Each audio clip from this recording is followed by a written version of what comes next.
Welcome to Penrose Learning, where we make understanding easy. In this video, I will show you how to fold your Dodge Ram backseat. First, ensure the area around and on the seat is completely clear of any objects. Next, find the release mechanism for the seat bottom, which is typically a strap or a handle located at the front or center. Pull this mechanism and lift the seat bottom upward until it securely locks into its vertical position, revealing the floor beneath.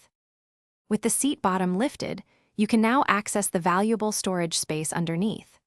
Many Ram models feature convenient storage bins or an available folding load floor. To deploy the load floor, lift the seat cushion, unfold its legs using the attached straps, and then raise the front panel until it locks into position. Remember to use any tie-downs to secure your cargo safely. Now, let's address folding the seat back. If your Ram has reclining rear seats, find the handle on the outside of the seat cushion. Lift this handle, slide the seat bottom slightly forward, and then lean the seat back down to create a flat surface.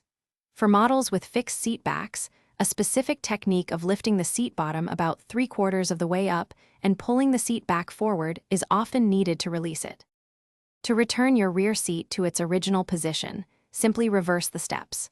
First, lift the seat back into its upright position, pushing firmly until you hear it click and latch securely. Then, lower the seat bottom, ensuring it also locks firmly into place. This process maximizes your cargo space when needed and provides comfortable seating when passengers are present. Thanks for watching. If this was helpful, leave a like and consider subscribing. See you next time.